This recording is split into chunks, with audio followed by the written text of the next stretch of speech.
राजनीति में तो हर कार्यक्रम जो है चुनाव की तैयारी के संबंध में होता है हर पार्टी का। कितनी सीटों पर लड़ेंगे? लोकदल राष्ट्रीय पार्टी रही है, ये जितनी छोटी छोटी आपको समाजवादी और ये नीतीश की पार्टी, लालू की पार्टी दिखाई दे रही है, सब लोकदल से ही निकली हैं। तो निश्चित रूप से जान लीजिए लोकदल लड़ेगा तो उत्तर प्रदेश में सभी सीटों पर लड़ेगा, 403 सीटों पर लड़ेगा।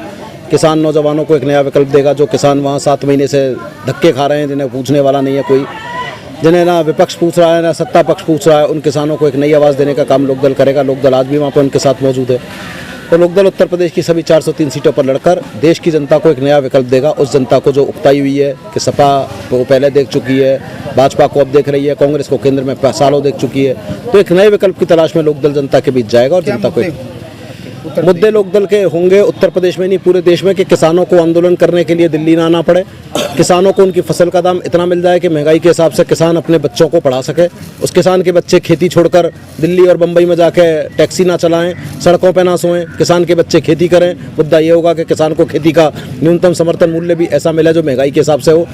लोकदल का मुद्दा होगा कि हमारे नौजवानों को गाँवों में अपने पढ़े लिखे MBA BTech नौजवानों को छोड़ के ना जाना पड़े, उन्हें अलग अलग राज्यों में ना जाना पड़े, गांव में ही ऐसा रोजगार मिले कि कम से कम 15,000 रुपये की नौकरी गांव में मिले। हर गांव में ऐसा कुटीर लघु उद्योग लगे जहां कम से कम 15,000 रुपये की नौकरी के बराबर पैसा मिल सके।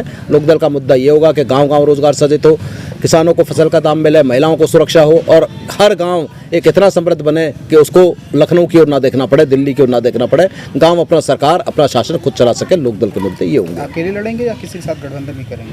देखिए, कोई समान विचारधारा के लोग मिलेंगे तो बात करी जाएगी, पर अभी तक तो अकेले लड़ने का पूर्ण विचार है। क्या लगता है कि बीजेपी की हिंदुत्व राजनीति के बीच में अपने आप को प्रस्थापित कर पाएंगे? बहुत हो गई हिंदुत्व की राजनीति, बहुत हो गई भारत पाकिस्तान की राजनीति, बहुत हो गया पुलवामा अटैक, बहुत हो गया मुजफ्फरनगर कांड का दंगा और पता नहीं कितने दंगे। लाशों पर राजनीति करने वालों का अंत कभी ना कभी होता है। तो शायद उत्तर प्रदेश की शुरुआत से चुनाव से हो सकता है कि लाशों पर राजनीति करने वाली भारतीय जनता पार्टी, जिसने चाहे गोधरा का दंगा हो, चाहे मुजफ्फरनगर का दंगा हो, चाहे और दंगे हों, जहां से शुरुआत करी उसका अंत कहीं ना कहीं होना चाहिए। तो उत्तर प्रदेश के 2022 के चुनाव से उसका अंत की शुरुआत होनी चाहिए। राक्षस तगड़े हैं, पैसों में बहुत तगड़े हैं, लेकिन अंत भी हर चीज़ का होता है समय के साथ में। भाजपा के लोग कहते हैं EVM उनके पास है, तो उसको किस तरह से आप फाइट करेंगे उससे, EVM से? 9 अगस्त को पूरे देश की जितनी भी पार्टियां हैं, पूरे देश की 2700 पार्टियों को एक आमंत्रण दिया गया है कि लोकतंत्र को बचाओ। लोकतंत्र खतरे में है, देश में लोकतंत्र खतरे में है। EVM के माध्यम से चुनाव जीते जा रहे हैं, चुनाव में अपार धन संपत्ति लग रही है। चुनाव के आयुक्त जो होते हैं वो अगले दिन ही गोवा के गवर्नर बना दिए जाते हैं, उन्हें सुप्रीम कोर्ट के जो जज होते हैं उन्हें अगले दिन लोकसभा का राज्यसभा का सदस्य बना दिया जाता है, प्रलोभित करके। चाहे राज्यसभा के सुप्रीम कोर्ट के जज हो, चाहे चुनाव आयुक्त हो, उनको डरा के प्रलोभित करके कहीं ना कहीं ऐसे निर्णय कराए जाते हैं जो इन पार्टियों को जाते हैं। तो लोकतंत्र कहीं ना कहीं खतरे में है।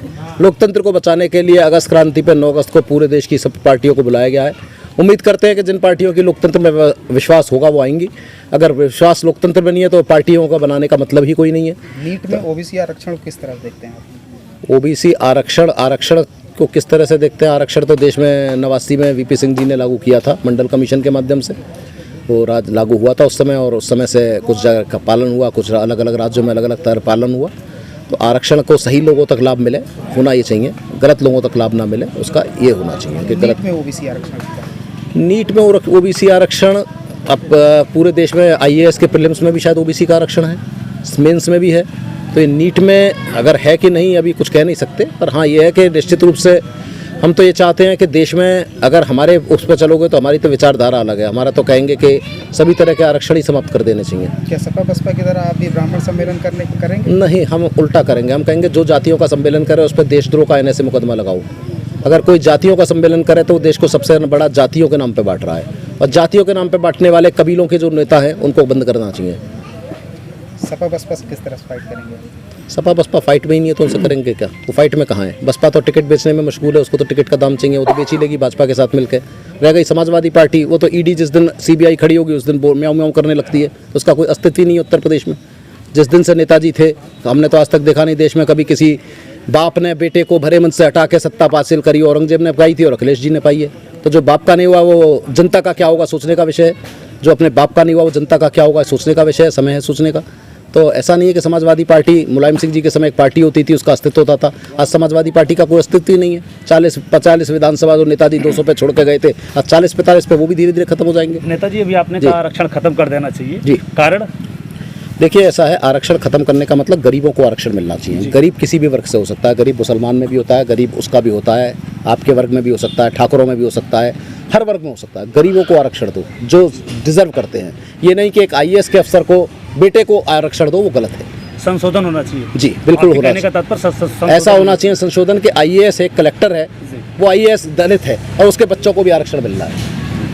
सरकारी नौकरी कर रहे हैं, उनके बच्चों को भी आरक्षण मिल रहा है। तो ऐसे आरक्षण कि आप नौकरी में लगे, आप पहले बॉस थे लेकिन धीरे धीरे जो सरकारी अफसर का वो लगा, वो आपसे बॉस बन गया। तो ऐसे आरक्षण जो नौकरियों में पदोन्नति में चल रहे हैं या इस तरह के जो चल रहे हैं, वो कहीं ना कहीं देश को नुकसान पहुंचा रहे हैं और ये वोट बैंक के लिए हो रहे हैं। खत्म या संशोधन भी करा जाए, खत्म भी किया जाए, सिर्फ गरीबों को आरक्षण मिलेगा। गरीबी ही आधार होगा और कोई जाति आधार नहीं होगा। जातिगत आधार होना ही नहीं चाहिए, धर्म आधार होना ही नहीं चाहिए, सिर्फ गरीबी आधार होना चाहिए। आरक्षण हो लेकिन सिर्फ गरीबों के लिए हो, वो किसी भी वर्ग का हो, किसी भी जाति का हो, कहीं का भी हो। अभी आपने अपने भाषण में AIM को भी भाजपा का बी पार्टी बोला है। मैंने तो समाजवादी पार्टी को भी भाजपा की बी पार्टी बोला है। कि आपको याद नहीं होगा, आप शायद भूल गए होंगे कि 2003 की मुलायम सिंह जी की सरकार अटल जी के आशीर्वाद से बनी। समाजवादी पार्टी का जब वो गठन हुआ, वो भाजपा के राम आंदोलन के मुद्दे से हुआ 1991 में। तो समाजवादी पार्टी और भाजपा तो एक सिक्के के दो पहलू हैं। एक हिंदुत्व की बात करता है, ठेका लेता है, दूसरे मुसलमानों का ठेका लेता है। ना हिंदुओं का भला हो रहा, ना मुसलमानों का भला हो रहा, देश का बर्बाद हो ही रही।